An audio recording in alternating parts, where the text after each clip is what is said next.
There I was, gripping my coffee mug so tight I thought it might shatter, staring at my parents on my doorstep as they asked if they could move into my guest room. The same parents who made me sleep in the cold, unfinished basement for years, while my sister enjoyed the spacious master bedroom with her own bathroom. The audacity was breathtaking, as if I somehow owed them this favor after all those years of showing me exactly where I ranked in our family. Before we jump back in, tell us where you're tuning in from, and if this story touches you, make sure you're subscribed, because tomorrow I've saved something extra special for you. The call came on a Tuesday morning in late March. Rain pelted against the windows of our office building, creating a gloomy backdrop that somehow felt appropriate for what was about to unfold. I was standing in the conference room halfway through, presenting quarterly projections to our executive team, when my phone vibrated on the table. My mother's name flashed on the screen. I silenced it and continued with my slides. 30 seconds later, it buzzed again. Same caller. I ignored it once more, feeling a twinge of irritation. By the third consecutive call, concerned glances from my colleagues forced me to excuse myself. "I'm so sorry," I said, gathering my phone. "It seems urgent. Jeff, could you cover the next few slides? I'll be right back." I stepped into the empty hallway, my footsteps echoing on the polished floor as I answered. "Mom, I'm at work in the middle of an important presentation. Is everything okay?" There was a pause, then a theatrical sniffle that I recognized all too well from childhood, the sound that usually preceded some announcement about my sister Eliza's latest accomplishment or need. "Oh, Marcus, it's just awful. Simply awful. The bank is foreclosing on the house. We have 30 days to vacate." My stomach tightened, but not from sympathy. The childhood home she was referring to held few positive memories for me, mostly just recollections of inequality and favoritism wrapped in faded wallpaper and creaking floorboards. Foreclosing? "But I thought Dad paid off the mortgage years ago," I said, leaning against the wall.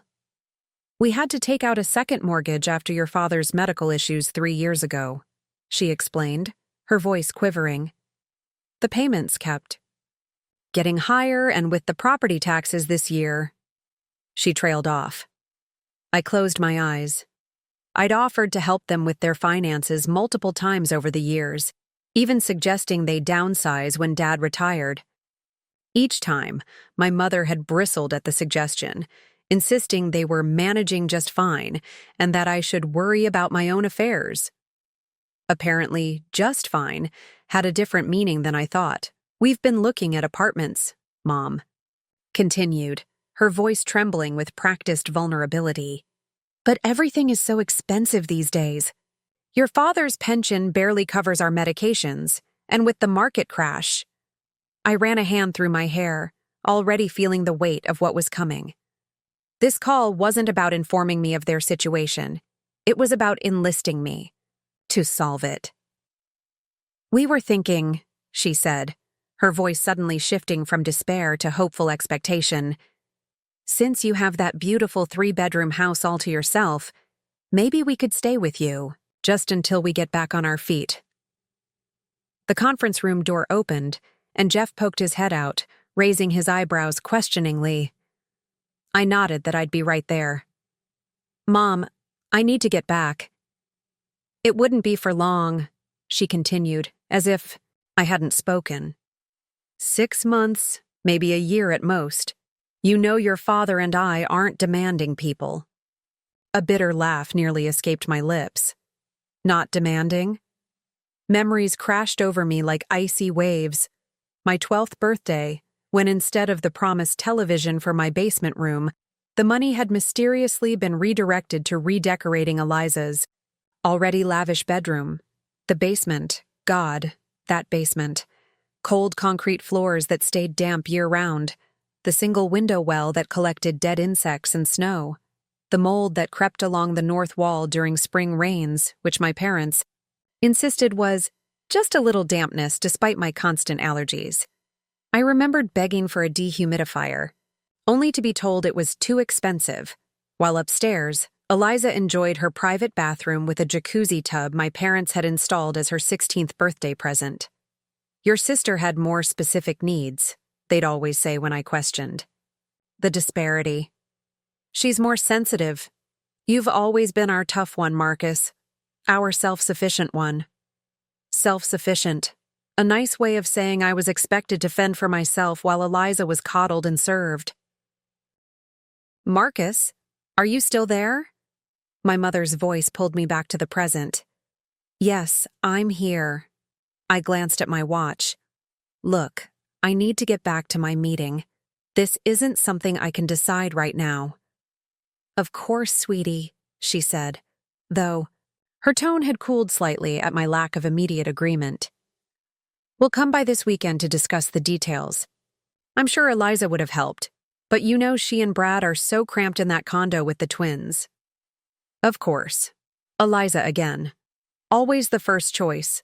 Always the perfect daughter who would have helped if only circumstances were different. How convenient that her 2-bedroom luxury condo downtown was deemed too small, while my 3-bedroom house in the suburbs was apparently the perfect solution. I haven't said yes, Mom, I reminded her firmly. Another pause, heavier this time. Well, we'll talk on Saturday then. Around noon? We'll bring lunch. Your father is craving that Thai place you like. Before I could respond that I hadn't agreed to Saturday either, she hung up. I stood in the hallway, staring at my phone, feeling like I was 12 years old again, my preferences an afterthought, my boundaries non-existent. I returned to the conference room, sliding back into my seat with a muttered apology. Jeff had managed the rest of my presentation admirably, but my boss caught my eye with a look that said we'd be discussing this interruption later. For the remaining hour, I sat there physically present but mentally back in that basement, remembering the nights I'd huddled under 3 blankets because the ancient radiator couldn't keep up with the winter chill. The mornings I'd wake to find my breath visible in the air. The way my mother would roll her eyes when I'd complain, saying I was being dramatic. And now they expected me to welcome them with open arms into the home I'd worked so hard to create. A TI. Home that represented everything my childhood space wasn't. Warm, comfortable, mine. By Saturday, I would need to decide, would I give them the shelter they never truly provided me? Or would I finally stand up for myself and show them that years of favoritism and dismissal had consequences? As the meeting ended and colleagues filed out, I remained seated, staring at my reflection in the darkened conference room window. The irony wasn't lost on me.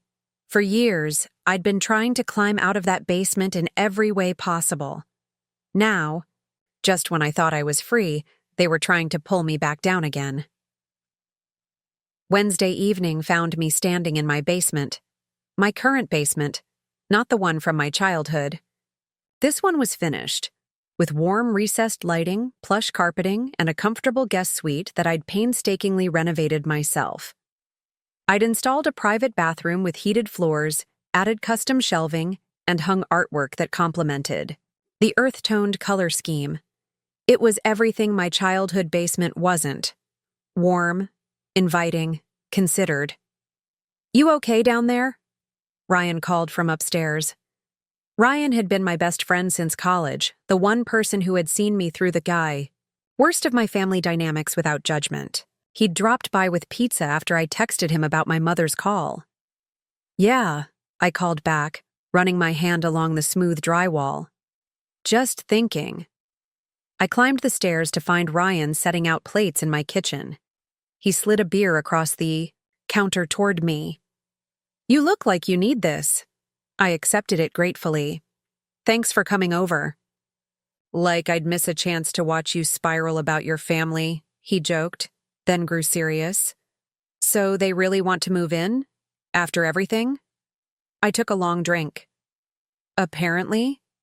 And you're actually considering it? After the basement years?" The basement years? That's what Ryan had dubbed my childhood living situation after I'd confided in him during our sophomore year of college. We'd been up late studying for finals when he'd asked why I always seemed so uncomfortable going home for Holidays. 3 beers in, I'd told him everything. I don't know what I'm considering, I admitted, grabbing a slice of pizza. Part of me wants to tell them to figure it out themselves, but another part, I trailed off. Ryan nodded, understanding what I couldn't articulate. Another part of me was still that kid in the basement, desperately seeking approval, hoping that if I just did enough, sacrificed enough, I'd finally be seen as equal to Eliza. "Tell me what happened again," Ryan said quietly. "All of it." I sighed. We'd been through this before, but maybe I needed the reminder, needed to hear the story out loud to remember just how unbalanced things had been. "I was 12 when they moved me to the basement," I began, the memory still vivid despite the passage of time. Eliza was 14. We'd been sharing the second largest bedroom in the house since I was born, but she started complaining that she needed her own space because she was becoming a woman. I made air quotes around the phrase. "So your parents decided to renovate the master bedroom for her instead of giving her the existing spare room?" Ryan clarified, though he knew the answer. "Exactly. They moved themselves into the smaller bedroom upstairs and gave Eliza their massive suite. When I asked why she got the big room and a private bathroom, they said it was because she was older and a girl, so she needed more space for her things." I took another drink. When I asked where I was supposed to go, they showed me the basement. Ryan shook his head. "And this was the unfinished basement, right? Not like—" He gestured around at my current home.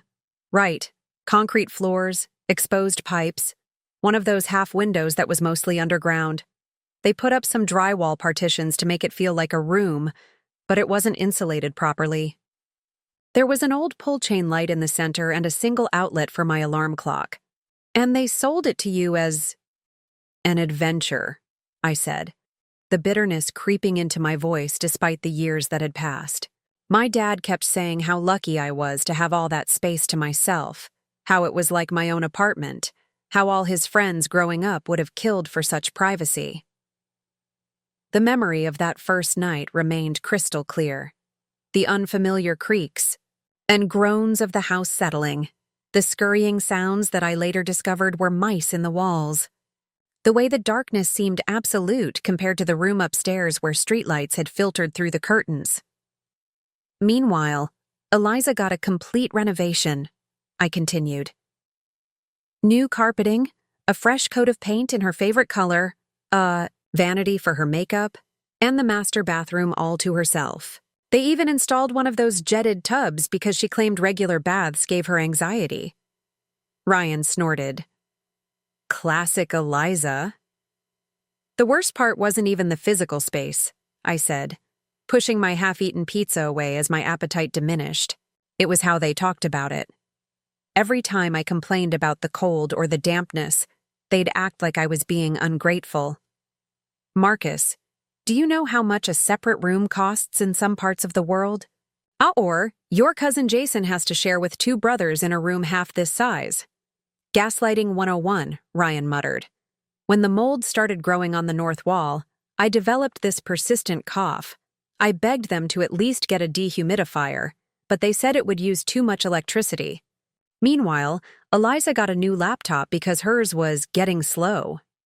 I stood up and paced the kitchen, the memories fueling a restlessness in me.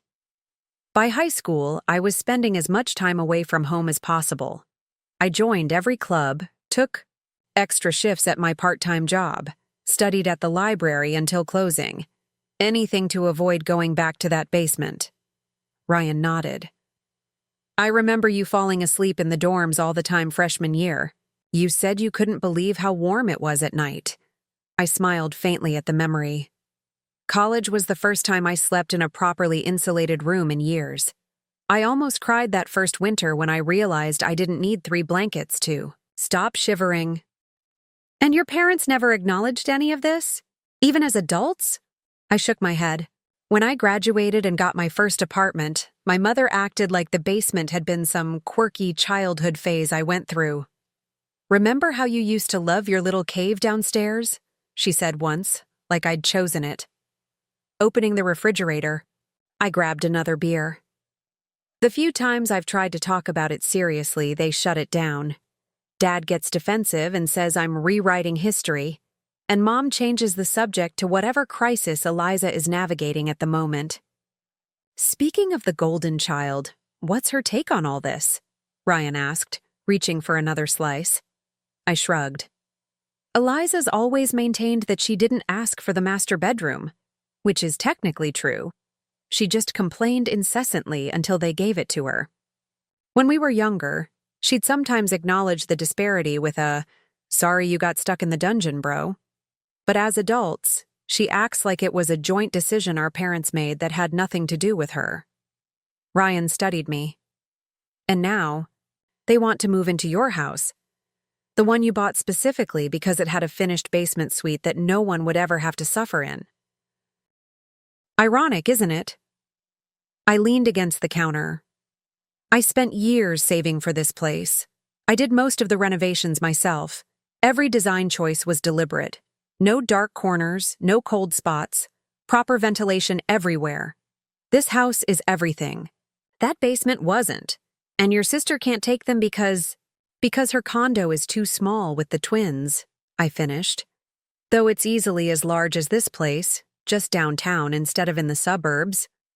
But Eliza has always been too busy or too stressed to take on additional responsibilities. So, it falls to you. Again.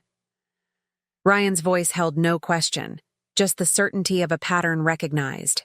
It always does. I sighed. The responsible one. The low-maintenance child. The one who's expected to understand, to make accommodations, to keep the peace. We sat in silence for a moment, the weight of the past and the pressure of the impending decision filling the space between us. You know, Ryan finally said, that basement didn't just happen. They made a series of choices that consistently prioritized Eliza's comfort over yours. Those weren't accidents or oversights. They were decisions. His words struck a chord. He was right. Each cold night, each moldy wall, each dismissal of my concerns, they were all choices my parents had made, repeated affirmations that my sister's happiness outweighed mine, and now they wanted me to choose them. I don't know what to do, I admitted. If I say no, I'm the ungrateful son who abandoned his parents in their time of need. If I say yes, I trailed off. If you say yes, you're inviting the people who put you in a basement for 6 years to live in the house you created, specifically to never feel like that basement again, Ryan finished. Put that way, the decision seemed obvious. But family dynamics are rarely that simple. Despite everything, some part of me still craved their approval, still hoped that maybe this time would be different. You don't have to decide tonight, Ryan said, gathering our plates. But whatever you choose, make sure it's because it's what you want, not because it's what they expect. As he left later that evening, I stood in my doorway watching his car pull away, thinking about choices and consequences, about basements both literal and metaphorical, and about the power that comes from finally saying no to the people who never hesitated to say no to you. Saturday was approaching quickly, and with it, a reckoning 6 years in the making. Saturday arrived with uncomfortable clarity, the kind that follows a night of fitful sleep and anxious deliberation. I had spent the morning cleaning my already immaculate home, not to impress my parents, but because the routine of it helped calm my nerves. Each swipe of the cloth across my granite countertops, each careful arrangement of the throw pillows on my sectional sofa, each alignment of the magazines on my coffee table served as a silent affirmation. This is mine. I built this. I deserve. As at precisely 12:03 p.m., the doorbell rang. 3 minutes late, practically early by my mother's standards. I took a deep breath, squared my shoulders, and opened the door. Marcus. My mother enveloped me in a cloud of Chanel No. 5 and air kisses. You look thin. Are you eating enough? Before I could answer, my father clapped a hand on my shoulder. The lawn could use a trim, son, he observed, glancing at the grass that had been professionally cut just 4 days ago. And just like that, I was 12 again, never quite meeting expectations. "Come in," I said, stepping aside. They swept past me into the foyer, my mother clutching a paper bag emblazoned with the logo of Lotus Tie, my father already slipping off his loafers as if he lived here. "We brought lunch," Mom announced unnecessarily. "I remembered how much you love their pad thai, though I got you the mild version. You know spicy foods upset your stomach." They didn't. That was Eliza. I had always preferred the extra spicy option, something my mother would know if she had ever paid attention to my preferences rather than projecting my sisters onto me. I followed them into my open-concept kitchen and living area, where my mother was already opening cabinets in search of plates. "This kitchen is laid out so strangely," she commented. "When we redid ours last year, we made sure everything was intuitively placed." "The plates are in the cabinet to your left," I said, ignoring the critique. "I'll get drinks. Water? Iced tea? Do you have any of that sparkling water? The kind with lime?" my mother asked, finding the plates and setting them on the island. "Your father's doctor says it's better for his digestion than regular water." "Just tap is fine," my father contradicted, settling himself into one of my dining chairs, with a groan that suggested profound exhaustion. These new medications make everything taste funny anyway. I filled glasses with filtered water from my refrigerator door, watching as my mother unpacked containers of food, inspecting each one with pursed lips.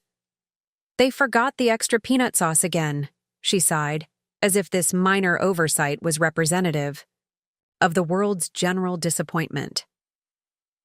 We sat at my dining table, the one I had carefully selected from a small artisan workshop in Portland, appreciating its solid walnut construction and the way the grain told a story of growth and resilience. My mother immediately placed her heavy purse and a stack of papers on it, obscuring the wood I loved so much. "So," my father began, between bites of spring roll, "your mother told you about our situation?"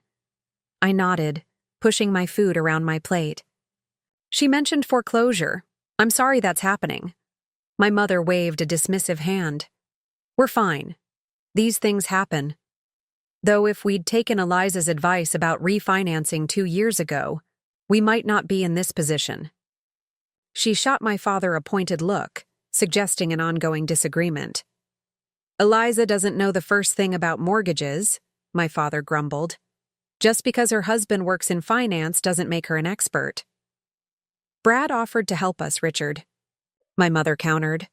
"For free, but you were too proud." I sat silently, watching their familiar dance of blame and deflection. Neither had asked about my work, my life, or even complimented the home they now wanted to inhabit. It was as if I existed solely as a potential solution to their problem. "Anyway," my mother continued, turning her attention back to me, "we've been looking at apartments, but everything in a decent area is astronomical, and the waiting list for senior housing is 2 years long." 2 years. She shook her head at the injustice of it all. "What about the money from the house sale?" I asked. "Even with foreclosure, you should have some equity, right?" My parents exchanged, a look that I recognized from childhood, the one that preceded unwelcome news about birthday presents being delayed or summer camp being too expensive. "Well," my father cleared his throat, "there's not much equity left. We had to take out a second mortgage for Eliza's wedding, and then another home equity line when the twins were born and she needed help with the medical bills." I set down my fork. "I thought Brad's insurance covered the birth." "It did," my mother said quickly, "but Eliza needed to hire a night nurse for the first 3 months. Postpartum was very difficult for her. You know how sensitive she is." The familiar sting of inequity burned in my chest. When I had broken my leg skiing 2 years ago and asked if I could stay with them during the initial recovery, they had suggested I hire a home health aide because they were right in the middle of redoing the guest room. So between the second mortgage and the equity line, there's nothing left from the house, I clarified. "Less than nothing," my father admitted. We'll probably still owe a bit after the sale. I took a long drink of water, using the moment to collect my thoughts. And you've talked to Eliza about staying with her? My mother's expression immediately shifted to one of protective indignation. We would never ask Eliza to take us in. She has the twins to care for, and you know how small their place is. Their condo is 2,200 square feet, I pointed out, with 3 bedrooms. That's larger than my house. But it's all on one level, my father interjected, as if this explained everything. And with the twins running around, there's no privacy. Besides, they only have the one guest room, and that's set up as a playroom now. What they weren't saying hung in the air between us. They didn't want to impose on Eliza, their favorite, their priority. But imposing on me? That was not only acceptable, but expected. I see, I said, my voice carefully neutral. So your plan is to move in here. Just temporarily, my mother assured me, reaching across the table to pat my hand. 6 months, maybe a year at most, until we can get back on our feet. You have all this space, and it's just you. We wouldn't be in your way, at all. Just me. As if my solitude was a deficit rather than a choice. As if my carefully constructed peace was an empty vessel waiting to be filled with their needs. Where exactly would you stay? I asked, though I already knew the answer. We were thinking the basement suite would be perfect, my mother replied, confirming my suspicion. It has its own bathroom, and we'd be out of your hair down there. You'd hardly know we were around. The irony was so thick I could almost choke on it. They wanted to take over the very space I had transformed from my childhood trauma, the beautiful, warm, comfortable basement suite that I had created as a symbolic reclamation of what had been taken from me. The basement, I repeated flatly. It's lovely down there, my mother enthused, misinterpreting my tone. So much nicer than most apartments we could afford, and of course we'd contribute. Maybe not much in the beginning, but once we get settled, we could help with groceries. Or utilities. My father nodded. And I could take care of the yard work. I noticed the hedges need trimming too. They continued outlining all the ways they would improve my already comfortable life, each suggestion carrying the implicit message that my home, my sanctuary, was somehow inadequate without their input, that I was somehow incomplete without their guidance. We brought some paperwork, my mother added, pulling the stack of papers from beneath her purse. Just to make things official.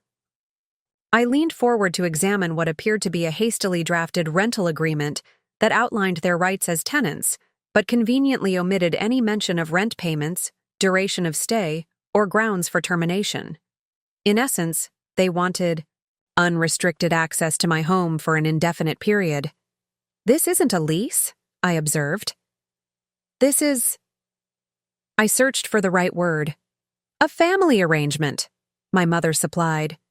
We don't need all that formal legal nonsense. We're family. Family. The word hung in the air, heavy with expectation and history. Family was the reason I'd spent 6 years in a cold basement while my sister lounged in luxury. Family was the justification for every inequity, every dismissal, every time my needs came second.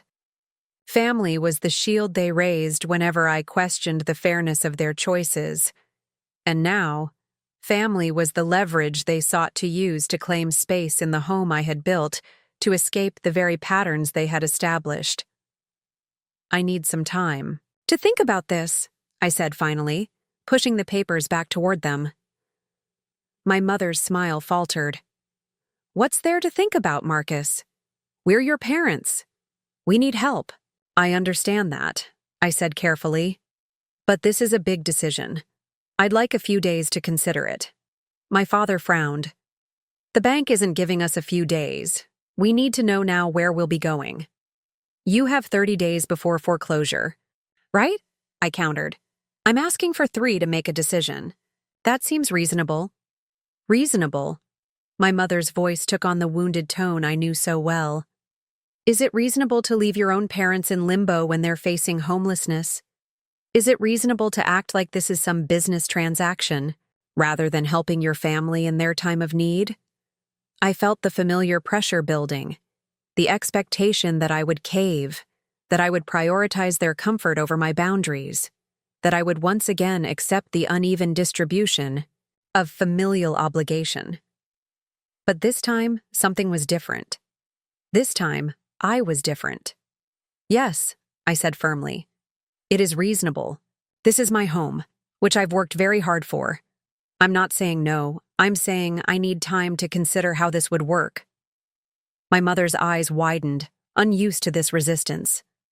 I can't believe you're being so selfish, after everything we've done for you. And there it was, the core conflict laid bare.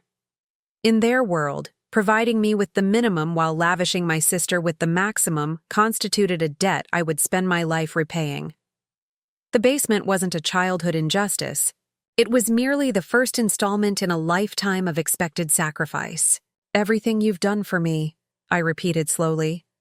Like making me sleep in an unfinished basement for 6 years while Eliza got the master suite. My parents exchanged alarmed glances, unprepared for this direct confrontation of the past. That was decades ago, my father dismissed. Are you really still hung up on bedroom arrangements from when you were a kid? You're being dramatic, my mother added. That basement was perfectly adequate. We did the best we could with what we had. The best you could? I couldn't contain the bitter laugh that escaped me. You renovated the master bedroom for Eliza. You installed a jacuzzi tub for her. Meanwhile, I developed respiratory issues from the mold you refused to address. Here we go again with the mold. My father sighed heavily. It was just a little dampness, Marcus. Every basement has that. My doctor called it significant mold exposure, I countered. I still have the medical records. My mother stood abruptly, gathering the mostly uneaten food. I can see you're determined to dredge up ancient history instead of focusing on the current crisis. If you don't want to help us, just say so.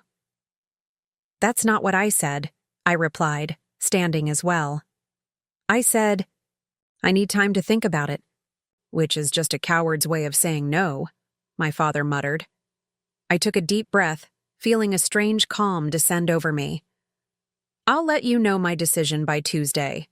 Until then, I'm sure there are other options you can explore, perhaps a short-term rental while you figure things out.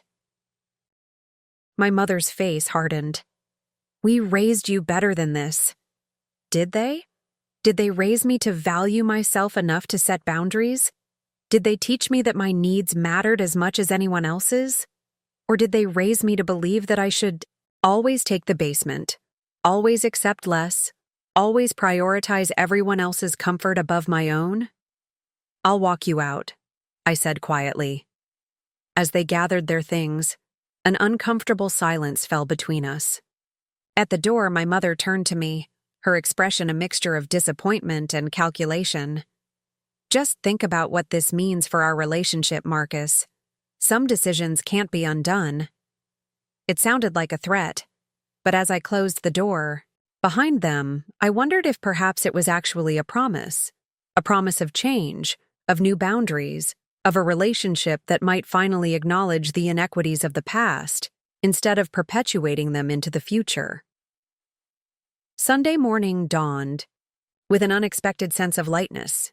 I had anticipated waking to the weighted dread of familial obligation, but instead found myself energized, as if setting a boundary, however temporary, had lifted something I hadn't known I was carrying. I made coffee and carried it to my back deck, where the early spring sunshine was just beginning to warm the wooden planks beneath my feet. My yard wasn't large, but it was meticulously landscaped with native plants that required minimal maintenance while providing year-round visual interest. The Japanese maple I'd planted 2 years ago was just beginning to unfurl its delicate red leaves. My phone buzzed with a text. Eliza. Mom called. Said you're being difficult about them staying with you. What's going on? Of course. Not even 24 hours had passed, and already I was being positioned as the problem, the obstacle, the difficult one. I considered ignoring the message, but knew from experience that would only escalate things. Eliza would call, then call again, then perhaps even show up unannounced, her twins in tow, to discuss the situation in person. "Not being difficult," I texted back. "Just asked for a few days to consider the logistics." 3 dots appeared immediately. "What logistics? They need a place to stay. You have space. Seems simple." I took a deep breath. "If it's so simple, why can't they stay with you?" The dots appeared and disappeared several times, suggesting multiple drafted and deleted responses.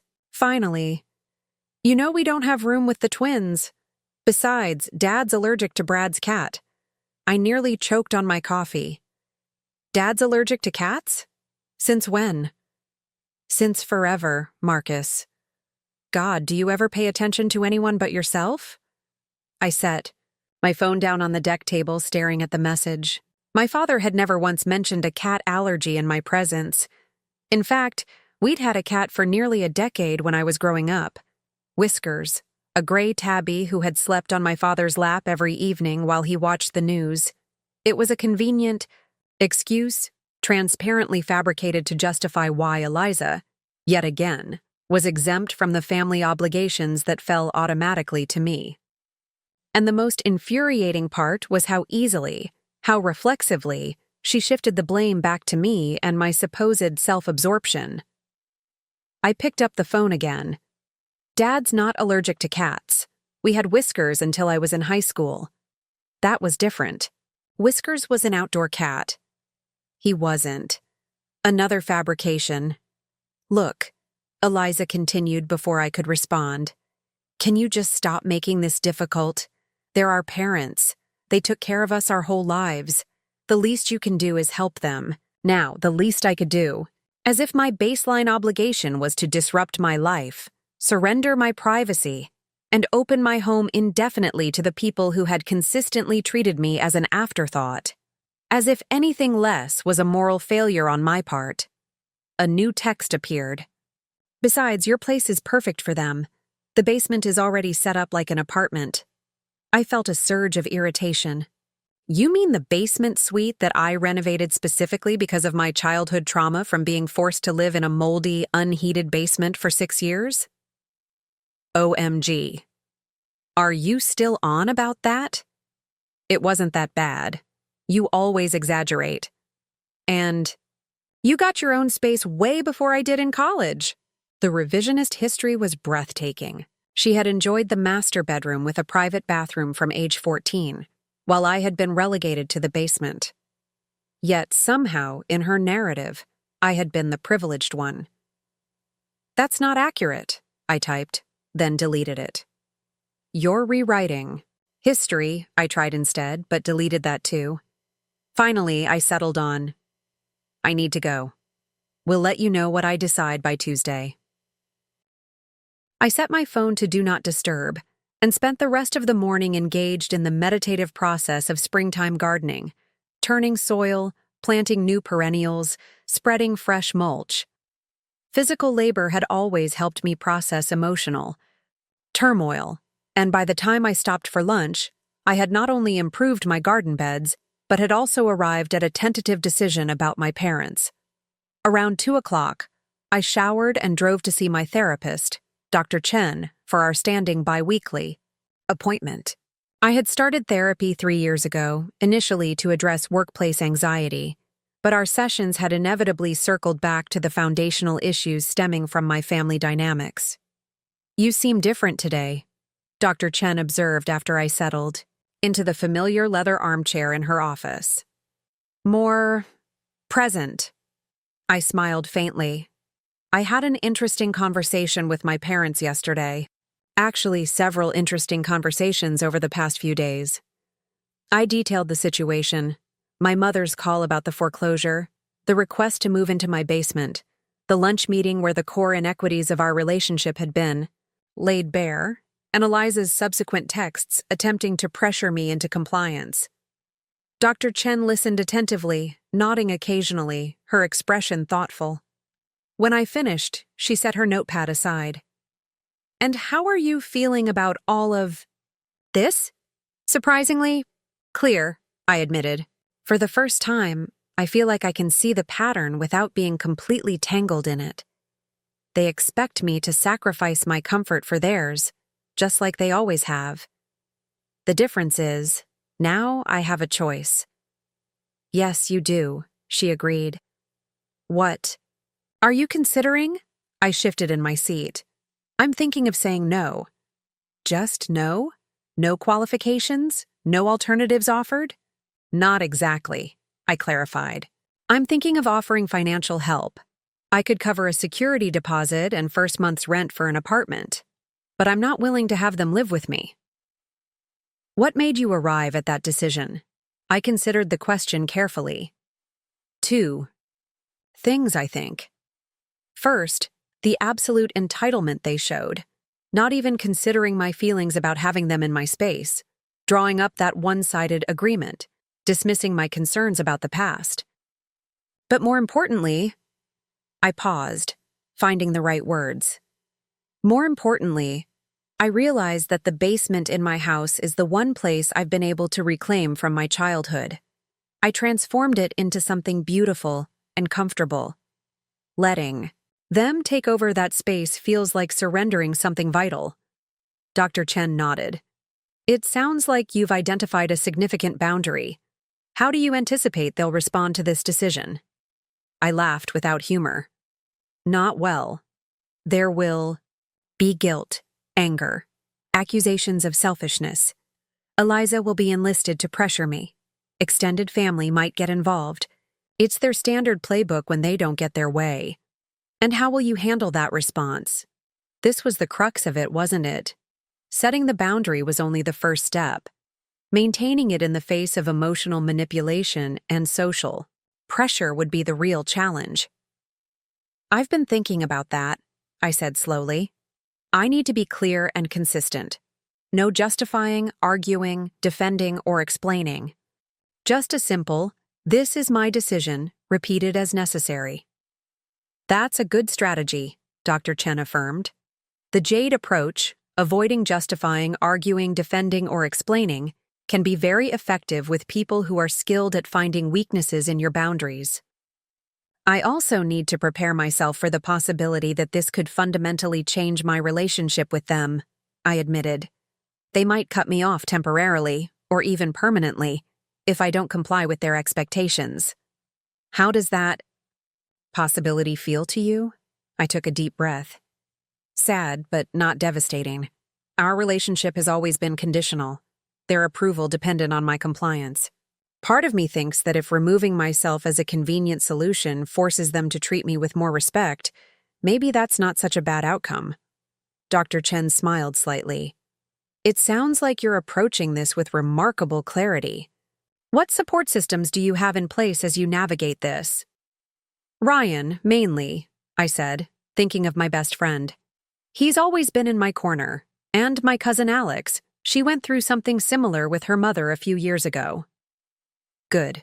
It's important to have people who understand and support your boundaries, especially when you're dealing with family members who are practiced at making you question them. We spent the remainder of the session discussing specific phrases I could use when delivering my decision, anticipating potential responses, and developing strategies for maintaining emotional equilibrium during what would likely be a difficult conversation. As our time came to an end, Dr. Chen looked at me thoughtfully. Marcus, one last thing to consider. This situation is asking you to make a choice not just about your parents' living arrangements, but about what kind of relationship you want with them moving forward. Whatever you decide, make it a conscious choice that reflects your values, not just a reaction to past hurts. Her words stayed with me as I drove home, the late afternoon sun casting long shadows across the road. A conscious choice, not a reaction, but a decision about the future I wanted to create. By the time I pulled into my driveway, a new sense of resolve had settled over me. I would offer financial assistance, an amount that was meaningful, but not depleting. I would be clear about my boundaries regarding living arrangements. and I would approach the conversation not from a place of past resentment, but from a grounded understanding of what I needed to maintain my own well-being. Inside, I made a cup of tea and sat at my kitchen island, drafting points for the conversation I would have with my parents. As I wrote, my phone buzzed with a notification, a voicemail from my mother that had come in during my session. "Marcus, it's Mom. I've been thinking about our conversation yesterday, and I realize we may have caught you off guard with our request. We certainly didn't mean to upset you or dredge up old feelings about the basement situation. That was so long ago, and we truly thought you had your own space down there. Anyway, Dad and I have discussed it, and we want you to know that we'd be happy to take the guest room upstairs instead of the basement suite, if that would make you more comfortable. Call me back when you get a chance so we can work this out. We love you." I set the phone down, a wry smile forming on my lips. The upstairs guest room, the one with the ensuite bathroom, the morning sunlight streaming through bay windows, the custom built-in bookshelves. The room I used as my home office, where I'd painstakingly created the perfect environment for productivity and creativity. They weren't offering a compromise. They were simply selecting a different part of my home to claim as their own. More tellingly, the message revealed that they'd completely missed the point of my objection. This wasn't about which room they occupied. It was about the fundamental dynamic of our relationship, their expectation that their needs would always supersede mine, that my boundaries existed to be crossed, that my space and comfort were negotiable, while theirs were sacrosanct. I deleted the voicemail and returned to my notes, adding a new point. This is not a negotiation about which room you can have. This is a decision about whether living together is appropriate at all. As evening fell, I prepared a simple dinner and ate on my deck, watching as the neighborhood settled into its nightly rhythm. Lights came on in windows, children were called in from play, the occasional dog barked in the distance. There was a comfort in these ordinary patterns, a reassurance that life continued its steady pace even as personal storms gathered. My phone rang again, Eliza, for the third time since our text exchange. I silenced it, unwilling to engage in another circular argument where my perspective would be dismissed and my boundaries challenged. Instead, I focused on finalizing my approach for Tuesday's conversation. By the time I went to bed, I had a clear plan. I would meet my parents at a neutral location, the cafe near their current home, and present them with my decision. I would offer financial assistance for 3 months' rent and a security deposit, an amount I'd calculated carefully to be genuinely helpful without straining my own resources. I would explain that while I was committed to supporting them through this transition, I was not willing to share my living space. And I would deliver this message not with anger or resentment, but with calm certainty. Monday passed in a blur of work meetings and project deadlines, a welcome distraction from the looming family confrontation. I had texted my parents to arrange our meeting for Tuesday at 4 p.m., receiving only a terse, "We'll be there," in response. The chill in those 3 words suggested they already anticipated my decision and were preparing their counteroffensive. Techir. Evening, as I was reviewing some work files, my doorbell rang unexpectedly. I opened it to find Eliza standing on my porch, arms crossed, expression grim. "We need to talk," she announced, pushing past me into the foyer without waiting for an invitation. "Please come in," I said to the empty doorway, my voice heavy with sarcasm. I closed the door and followed her into my living room, where she had already claimed the most comfortable armchair. "What's this about meeting Mom and Dad at a cafe?" "Tomorrow?" she demanded. "They're expecting you to give them an answer about moving in." I remained standing, maintaining the slight psychological advantage of height. "That's right, and I will give them an answer tomorrow at the cafe, as arranged." "Why are you being so difficult about this?" She threw up her hands in exasperation. "They're our parents, Marcus. They need help." "I'm aware of that," I replied, keeping my voice level. "And I plan to help them, in a way that works for everyone, The only way that works is for them to move in with you. They can't afford rent anywhere decent, and they're too old to be in some sketchy neighborhood. I raised an eyebrow. They're 65 and 67, Eliza. Hardly decrepit. And they have options they haven't fully explored. Like what? She challenged. Like downsizing to a smaller place, applying for senior housing assistance, or even staying with the friends they visited in Florida last month who have repeatedly invited them to use their guest house. Eliza waved these suggestions away. Those aren't realistic. The guest house is too far from their doctors, senior housing has waiting lists, and downsizing takes time they don't have. All solvable problems, I countered. Especially with temporary financial assistance, which I'm prepared to offer. She narrowed her eyes. So you're saying no. You're refusing to help our parents when they need it most. That's not what I said. I'm refusing to have them live with me. There's a difference. There's no difference to them. They need a place to stay, Marcus, not money, a home. I took a deep breath, reminding myself of Dr. Chen's advice about not getting drawn into defending my position. I understand that's your perspective. Mine is different, and my decision about my own home is final. Eliza stared at me as if seeing me for the first time. What happened to you? When did you become so selfish? The irony of this question, coming from the person who had enjoyed every advantage while I had accepted every disadvantage, was almost laughable. But I recognized the accusation for what it was, an attempt to destabilize my resolve by triggering old guilt patterns. I'm not being selfish, Eliza. I'm being clear about my boundaries. There's a difference. She stood abruptly. They're going to be devastated. I hope you're prepared for what this will do to them, and to your relationship with them. I am, I said simply. Are you prepared for how your inability to offer them alternatives might impact your relationship with me? This direct challenge, so unlike my usual conciliatory stance, caught her off guard. She blinked, momentarily speechless. That's not fair, she finally managed. My situation is completely different. Is it? You have 3 bedrooms. You have financial resources. You have geographic proximity. The only difference is that you've always been allowed to say no without consequences, while I've been expected to say yes without question. Her face flushed. That's not true. I've made plenty of sacrifices. Name one, I interrupted, surprising both of us with my directness.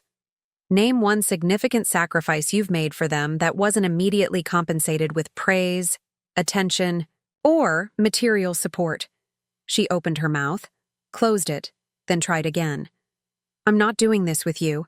You're clearly determined to twist everything to justify abandoning our parents. I'm not abandoning anyone. I'm offering tangible help while maintaining reasonable boundaries. If that's not enough for them, or for you, then perhaps it's time to re-examine the expectations in this family. Eliza gathered her purse, her movements sharp with anger. Well, don't expect me to smooth things over with them this time. You're on your own. I nodded, accepting this as the threat it was intended to be. I always have been. She stormed past me to the door, pausing with her hand on the knob. You know, it wasn't my fault that they gave me the master bedroom. I was just a kid. I didn't make that decision.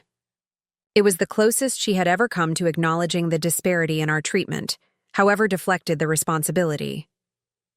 I know, I said quietly. But you're not a kid anymore, Eliza, and neither am I. After she left, I stood in my quiet living room, aware of a strange sense of peace beneath the residual tension of the confrontation. I had stated my position clearly, without anger or blame, and had maintained my boundary despite direct pressure. It felt like a rehearsal for tomorrow's more significant conversation, and perhaps in some ways it had been. I returned to my desk, adding a few final notes to my preparation for the next day's meeting.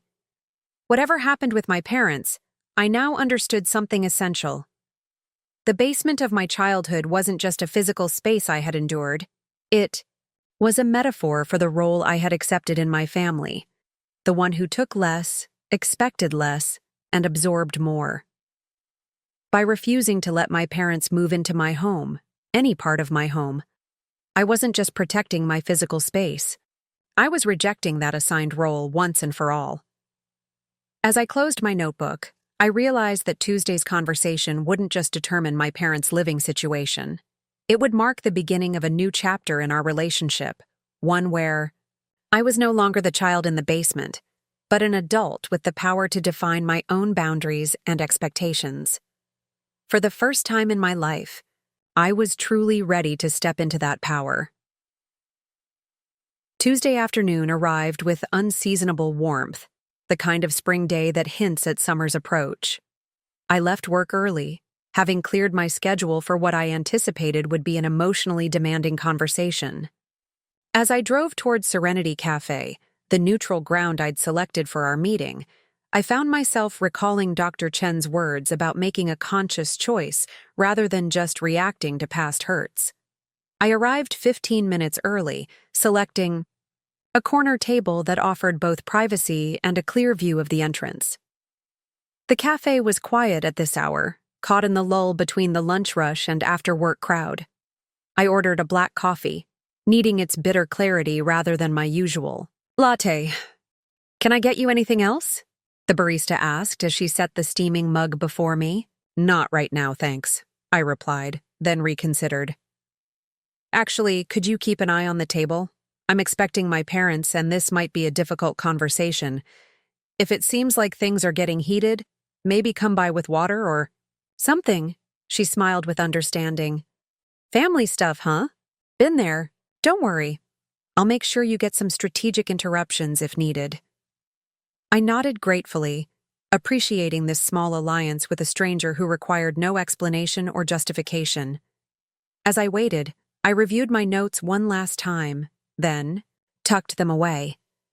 The points were internalized now. The paper was just a crutch I no longer needed. At exactly 4 p.m., my parents walked through the door. My mother wore her serious occasions outfit, a navy pantsuit that signaled business rather than pleasure. My father, trailing slightly behind her as always, had opted for a button-down shirt and khakis, his concession to formality. They spotted me immediately, and as they approached, I noticed the slight stiffening in my mother's posture that telegraphed her anticipation of conflict.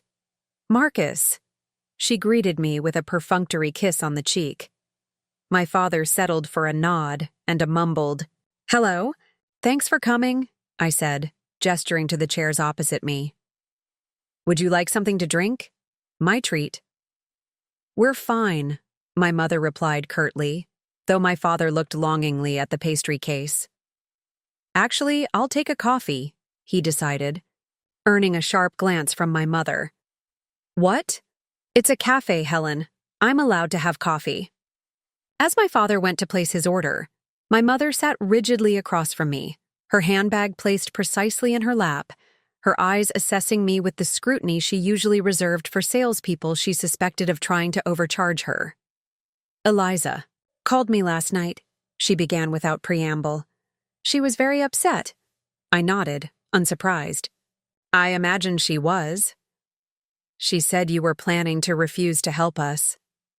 My mother's tone was accusatory, laying the groundwork for the guilt offensive I'd anticipated. "That's not accurate," I replied calmly. "I'm planning to help you in a way that works for everyone involved." My father returned with his coffee and a chocolate croissant, settling into the remaining chair. "Let him speak, Helen," he said, surprising me with this small intervention. "We're here to listen."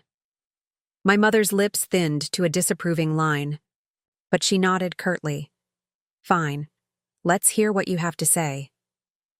I took a deep breath, centering myself in the moment rather than the swirling emotions of past and potential futures. "I've given this a lot of thought," I began. "I understand you're in a difficult situation with the foreclosure, and I want to help. I'm prepared to provide financial assistance for 3 months' rent and a security deposit on an apartment in the area." My mother's expression darkened, but I continued before she could interrupt. I've researched several complexes that have units available immediately, all within your budget with my contribution. They're in safe neighborhoods with good access to medical facilities and shopping. We don't need your money, my mother said flatly. We need a place to stay while we get back on our feet. You have plenty of room.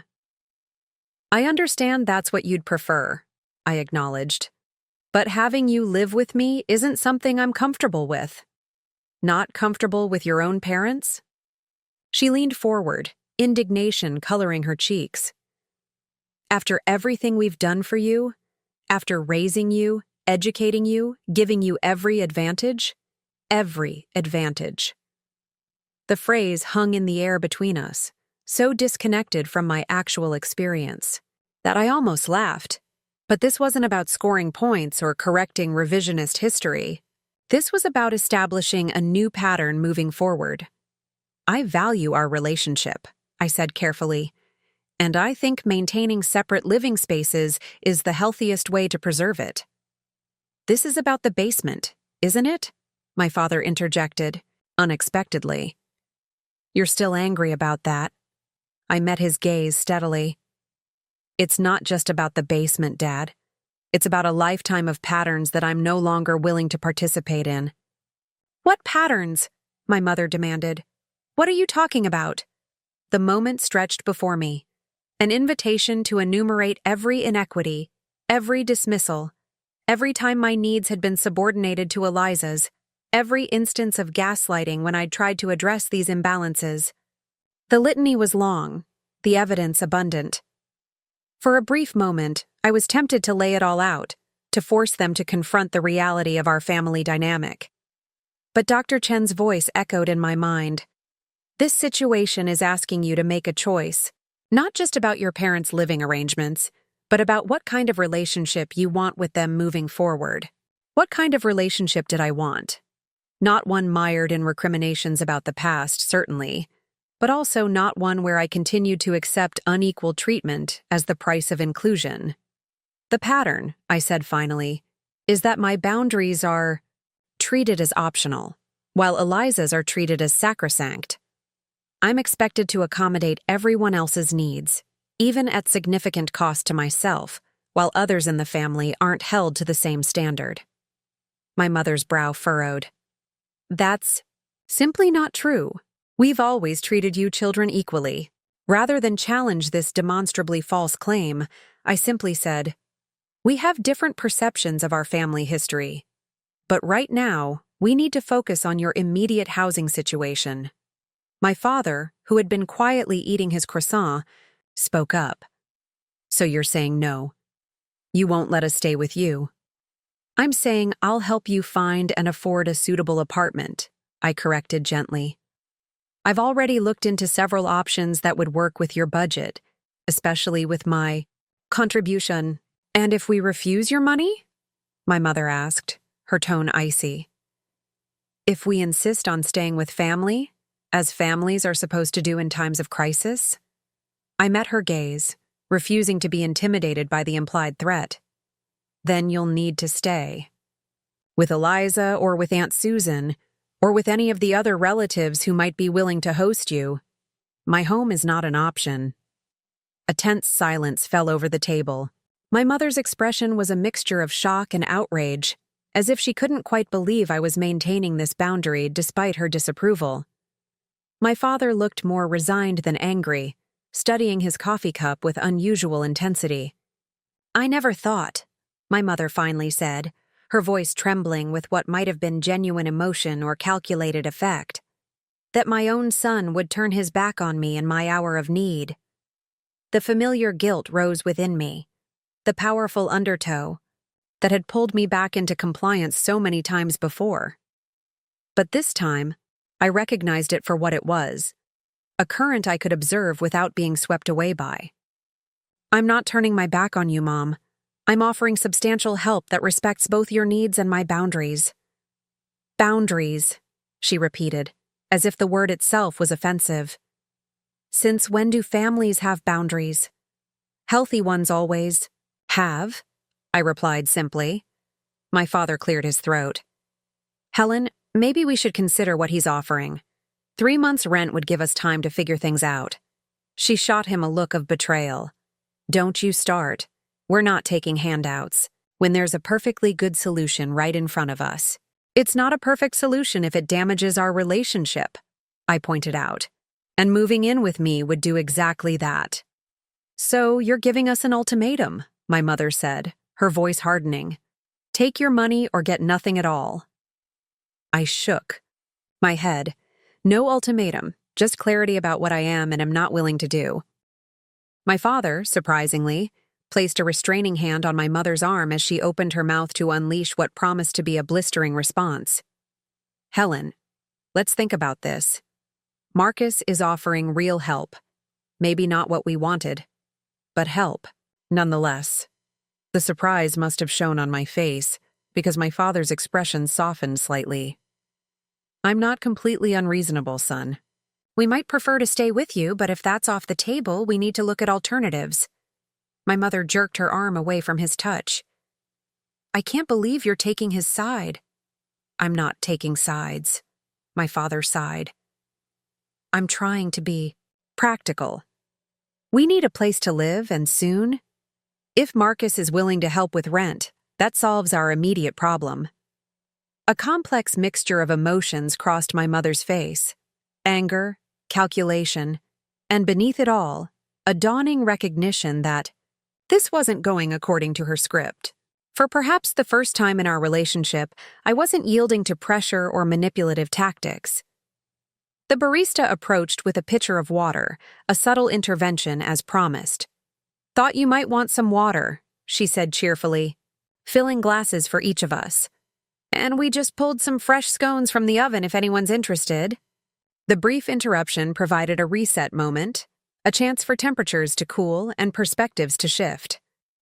When the barista departed, my mother seemed to have regrouped, adopting a new strategy. I just don't understand why you're being so harsh, she said, her voice softening to a wounded tone. We would be no trouble at all. We'd stay out of your way. You'd hardly know we were there. It's not about whether you'd be trouble, I explained. It's about what living together would do to our relationship. I value my independence, and I believe you would quickly come to resent the loss of yours if we shared space. That's ridiculous, she scoffed. We're family. Families live together all the time. Some do, I acknowledged. But it doesn't work for everyone. And I don't believe it would work for us. My father, who had been quiet for several minutes, suddenly asked, Is this really about the basement, Marcus? Because if it is, we should talk about that. The question caught me off guard. In all our years, my father had never initiated a conversation about the basement or the disparate treatment between Eliza and me. He had always followed my mother's lead in dismissing my concerns or changing the subject. It's not just about the basement, I said carefully. But the basement is a symbol of a pattern that's defined our family for as long as I can remember, a pattern where my needs and preferences are consistently treated as less important than others. My father nodded slowly. I can see how you might feel that way. Richard, my mother exclaimed, shocked by this concession. He turned to her with unusual firmness. Helen, let me speak. I've been thinking about this since Saturday, and maybe, just maybe, Marcus has a point. We did put him in the basement, and it wasn't the best space. It was all we had, she protested. We did the best. We could. No, we didn't, my father said quietly.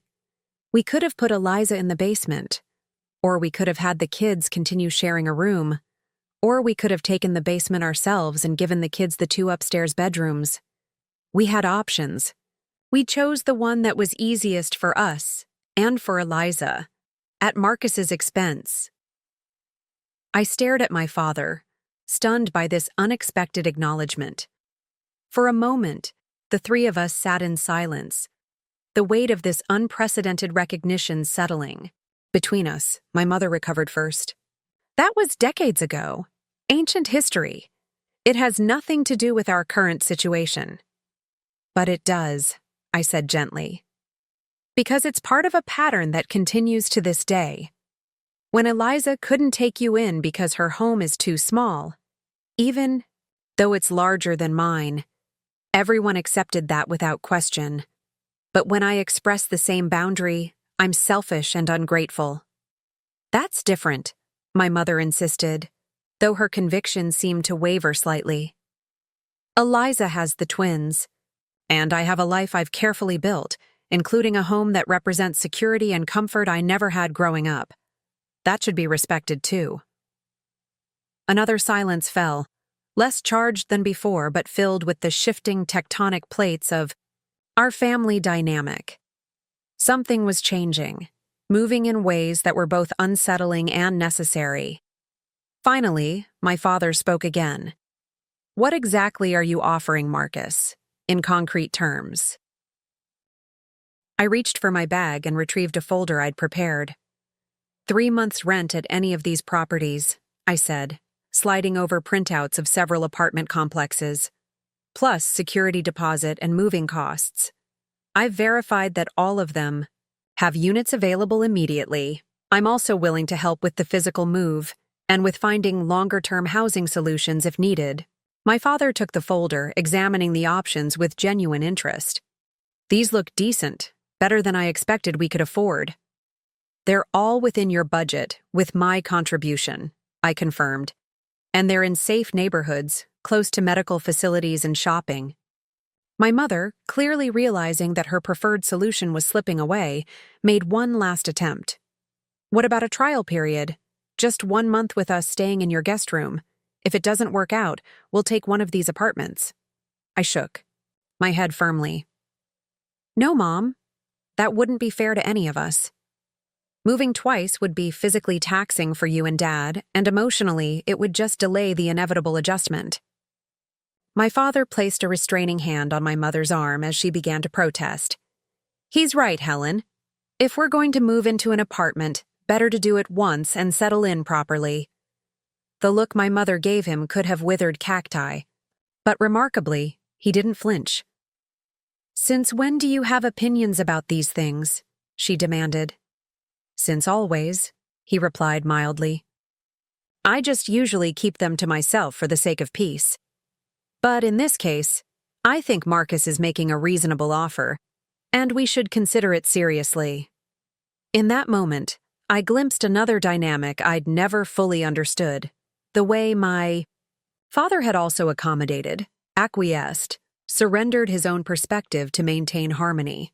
Perhaps we had more in common than I'd realized. My mother looked from my father to me and back again, clearly recognizing that she was outnumbered for perhaps the first time in a family decision. Her shoulders sagged slightly, the fight draining. From her posture, "Fine," she said tightly. "If this is the only help you're willing to provide, I suppose we have no choice but to accept it." Not the gracious acknowledgement I might have hoped for, but a concession nonetheless.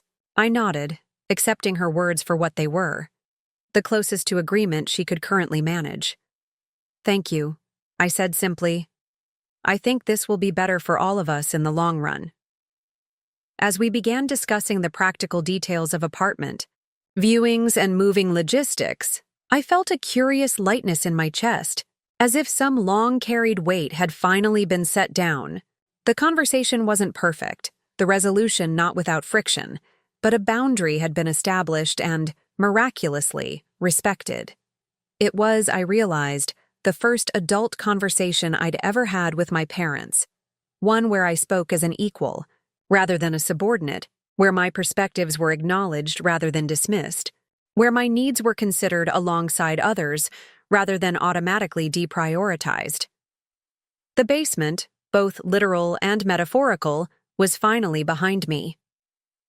The aftermath of my decision rippled through the family ecosystem with the force of a stone dropped into a still pond.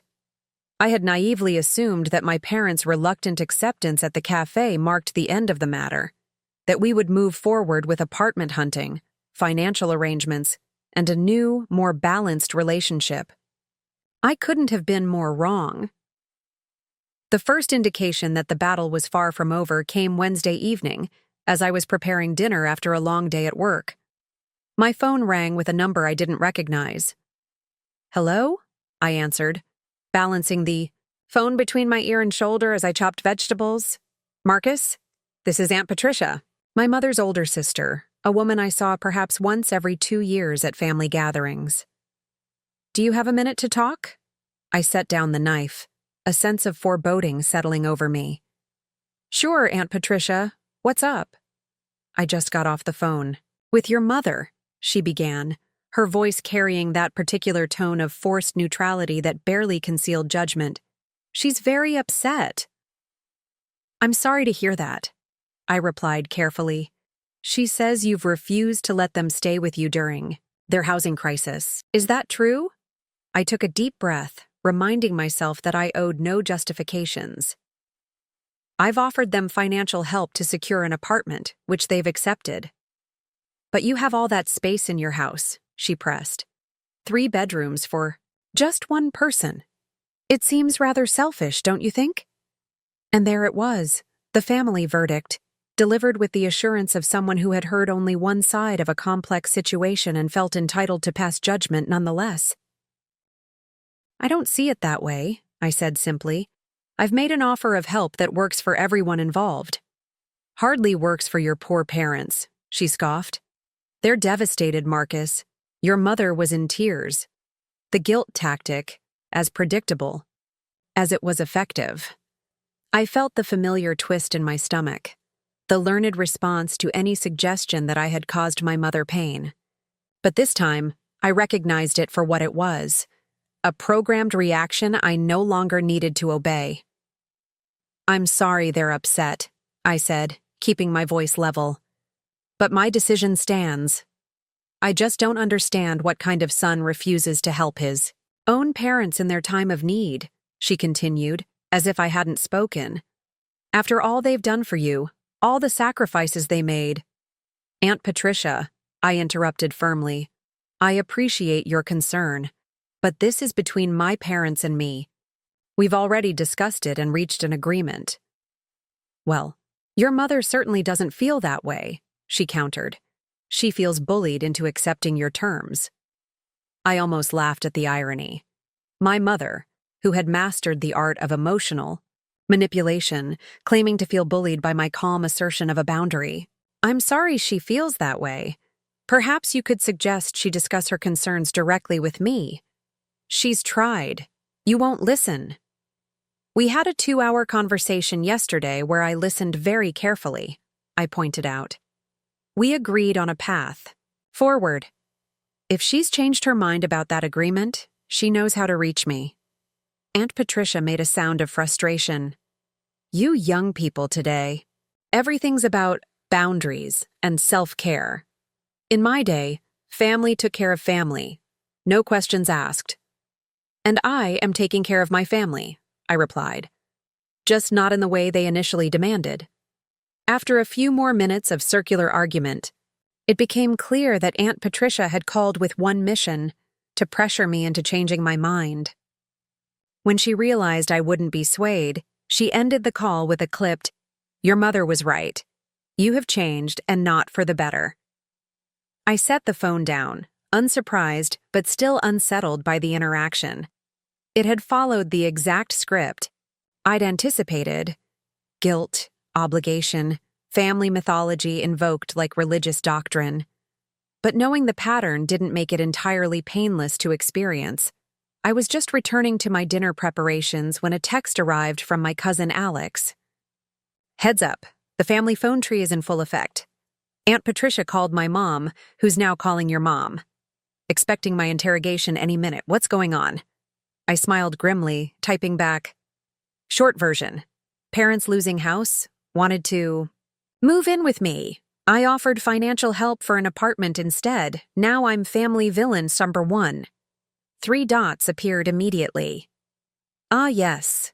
The 'how dare you have boundaries' crime. A serious offense in this family. Need backup?" The offer warmed me. Alex had gone through her own boundary battles with the family a few years ago when she'd declined to let her mother move in after a divorce.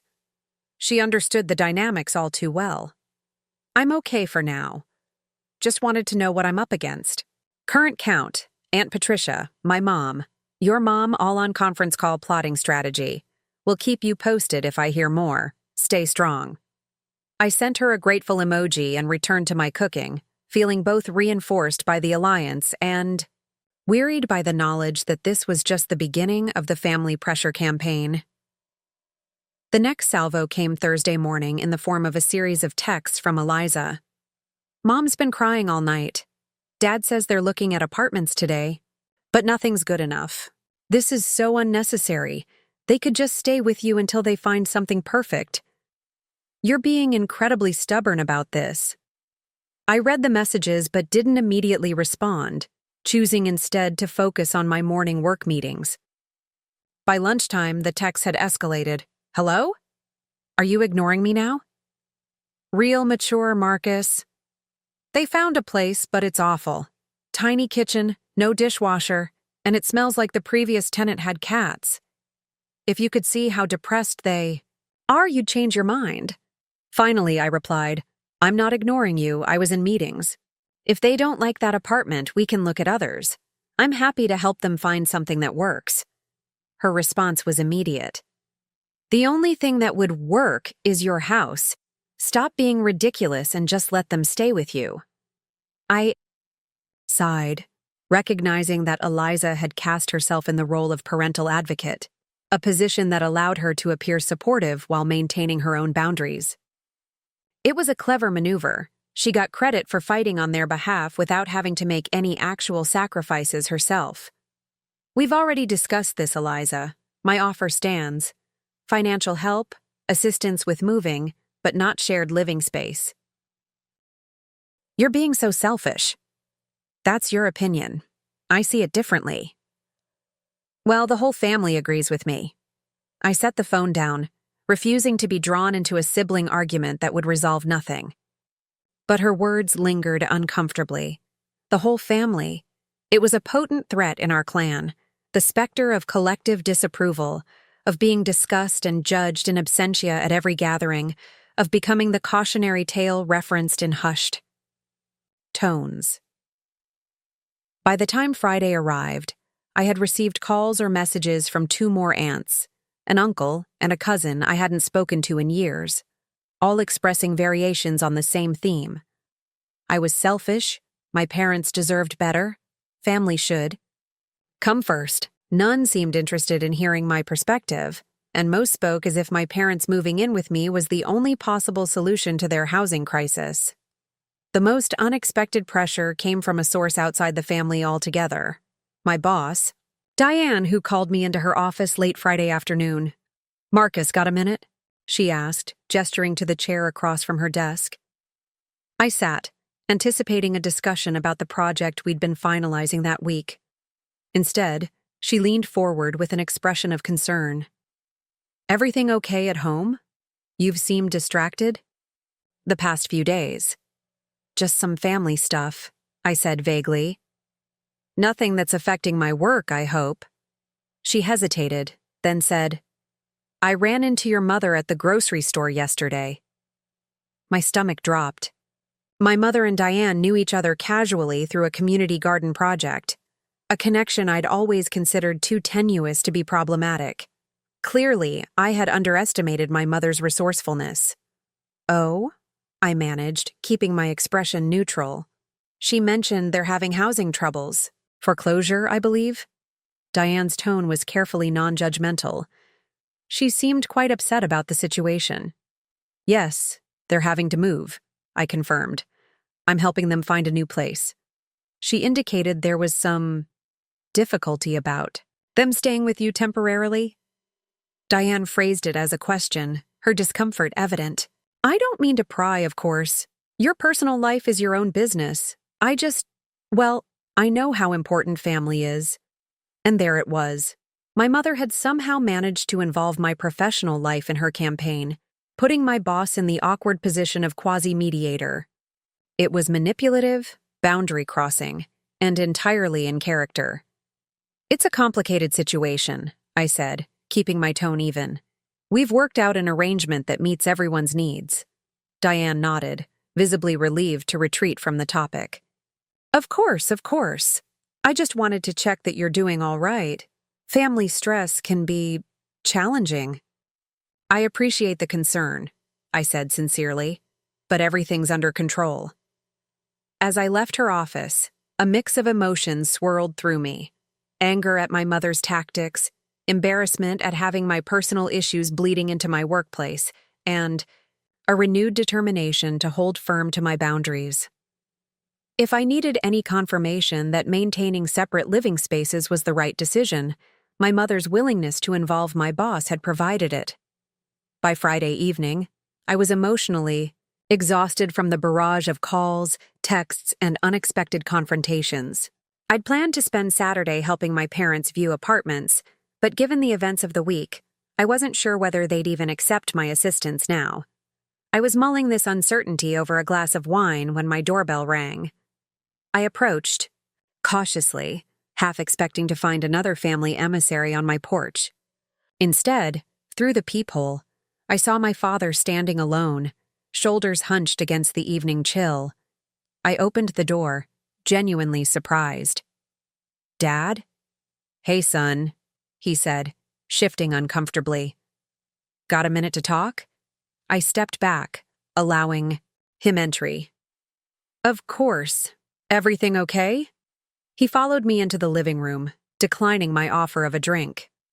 For a long moment, he sat in silence, seemingly gathering his thoughts. Then, with uncharacteristic directness, he said, "Your mother doesn't know I'm here." "Okay," I said cautiously, unsure where this was heading. "She's been on the phone all week," he continued, "telling everyone who'll listen about how you've abandoned us in our time of need." He grimaced slightly. "It's what she does when she doesn't get her way." I nodded, waiting for him to continue. "The thing is, Marcus—" He paused, rubbing a hand over his face. "I've been thinking a lot about what you said, about the basement and patterns and all that." This was unexpected territory. My father rarely reflected on family dynamics, typically deferring to my mother's interpretation of events. "After you left on Tuesday, I went home and looked through some old photos," he said. "Found ones from when you were in high school. Pictures of your room in the basement." He shook his head slowly. "It didn't look like I remembered it. It looked pretty bad, honestly." I remained silent, allowing him the space to continue with this unprecedented acknowledgement. I guess at the time, I didn't really think about it. "Your mother handled all that stuff? Who got which room? How the house was set up? I just went along with it." He met my eyes directly. "But looking at those pictures now, I can see why you wouldn't want us taking over your basement. Or any part of your house, really." The validation was so unexpected, so contrary to the family script, that for a moment I couldn't find words to respond. "Anyway," he continued, "I wanted you to know that I understand your decision. I'm not happy about it, and your mother's certainly not happy about it. But I get it, and I appreciate the help you are offering." "Thank you," I said finally. "That means a lot, Dad." He nodded, seemingly embarrassed by the emotional tenor of the conversation. "So, about tomorrow. Those apartment viewings. Are we still on for that?" "Absolutely," I confirmed. "If you and Mom are still willing." He grimaced slightly. "Your mother's being stubborn. Says she won't look at apartments because something will miraculously change your mind. But I'm going. Found a couple more places online that might work too." This small act of independence, viewing apartments without my mother, contrary to her stated position, was perhaps as significant as his acknowledgement of the basement situation. For as long as I could remember, my father had abdicated decision-making to my mother, particularly when conflict was involved. "I'll pick you up at 10?" I suggested. "Make it 9:30 at the diner on Main Street," he countered. "Easier that way." I understood the subtext. Meeting away from their home would avoid a potential confrontation with my mother. "The diner works." As he rose to leave, he paused, seeming to struggle with something more he wanted to say. Finally, he simply clapped, a hand on my shoulder. "You've done well for yourself here, son. Built a nice life. I'm proud of you for that." The words landed with unexpected weight, simple but profound, an acknowledgement I'd never heard from him before. "Thanks, Dad," I managed, throat suddenly tight. After he left, I sat in the quiet of my living room, replaying the conversation. In all the scenarios I'd imagined, all the resistance I'd prepared for, I'd never anticipated this. My father breaking ranks, however subtly, from the united parental front. It wasn't a complete resolution, and my mother's campaign would surely continue, but it was a fracture in the monolithic family pressure, a small but significant validation of my perspective. The external resistance hadn't disappeared, but for the first time, I felt I wasn't facing it entirely alone. Saturday morning greeted me with unexpected warmth, a perfect day for apartment hunting. I arrived at the Main Street diner 20 minutes early, wanting to review my notes before my father joined me. To my surprise, when he arrived, my mother was with him. "Marcus," she greeted coolly as they slid into the booth across from me. "I didn't know you'd be joining us," I said, keeping my tone neutral. "Obviously," she replied. "I'm not about to let you two make decisions about my living situation without me." My father ordered coffee, casting me an apologetic glance. Before the server had even walked away, my mother leaned forward.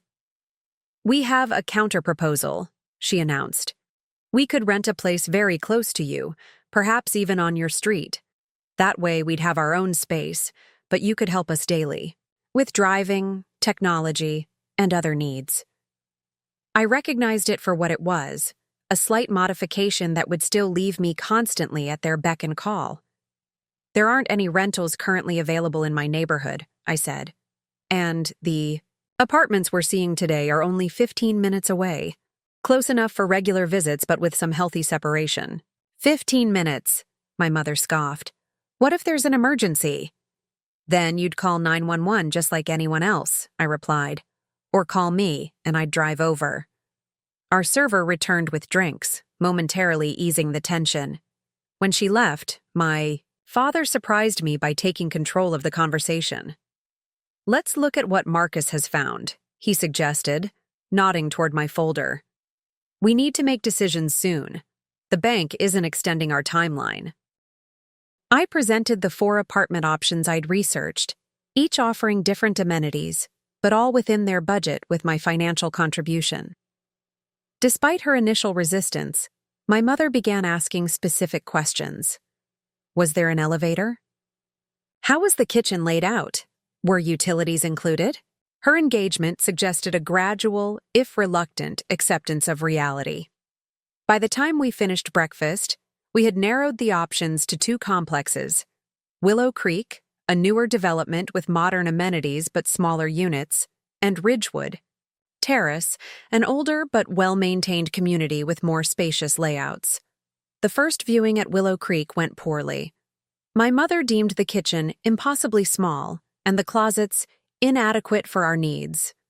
My father seemed more impressed, particularly with the fitness center and community areas, but deferred to her judgment. Ridgewood Terrace, our second stop, drew a more positive response.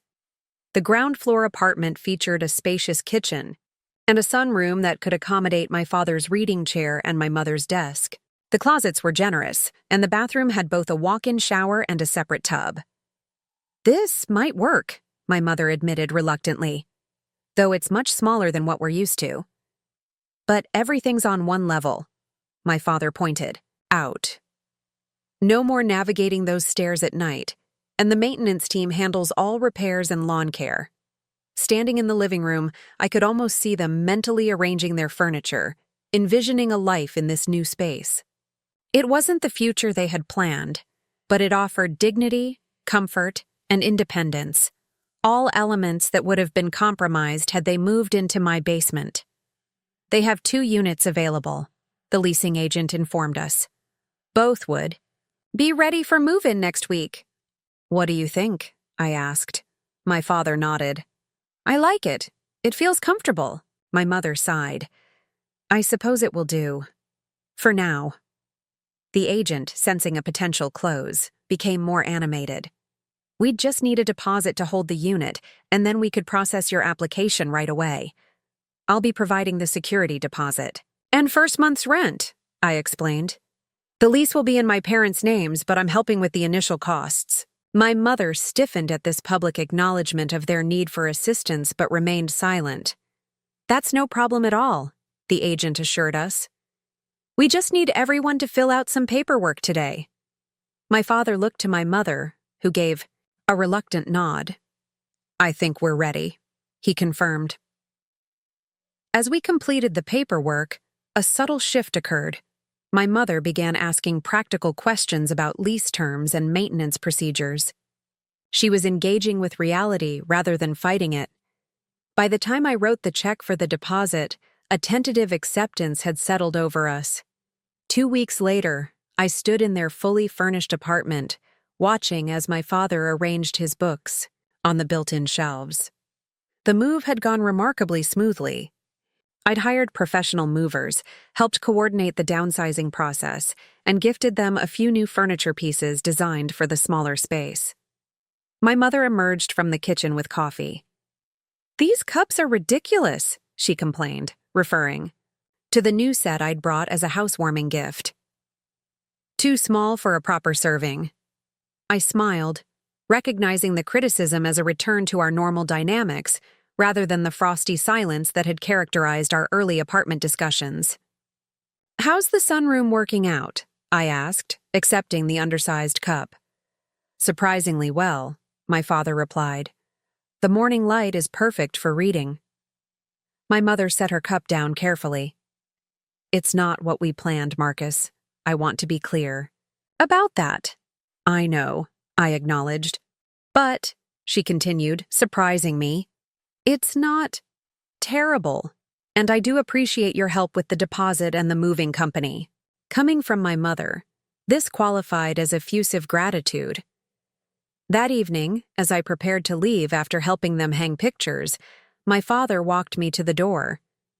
"You know," he said quietly, "I've been thinking about what you said about the basement." I paused, unsure where this was going. "You were right," he continued. "It wasn't fair the way we set things up back then. Eliza getting the master bedroom, you in the basement." He shook his head. "I let your mother make those decisions, and I never really thought about how it must have felt for you." The acknowledgement, so long in coming, landed with unexpected weight. "Thank you for saying that," I managed. He nodded awkwardly. "This apartment? It's actually nicer than that basement ever was. Better insulated, for one thing." He attempted a small joke, but the underlying recognition was sincere. As I drove home, I felt a curious lightness. The past weeks had been challenging, with family pressure, Eliza's anger, and my mother's reluctant adjustment. But something fundamental had shifted in our relationship. For the first time, I had maintained a boundary that mattered deeply to me, offered help on my own terms, and received, however grudgingly, acceptance of my choices. My parents were settled in a comfortable apartment, not in my basement. They had their independence, and I had mine. The old patterns hadn't disappeared entirely. My mother would likely always criticize my choices. Eliza would always enjoy certain exemptions from family obligations, but a new equilibrium had been established. I pulled into my driveway, looking up at the house I'd worked so hard to create. The basement lights glowed warmly, illuminating the space I'd transformed from a symbol of childhood inequality into a place of comfort and peace. No one would be taking that from me again. Some basements, it turns out, you never really leave until you decide to walk out on your own terms. I had finally done exactly that.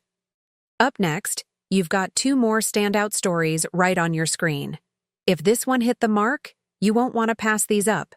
Just click and check them out. And don't forget to subscribe and turn on the notification bell so you don't miss any upload from us.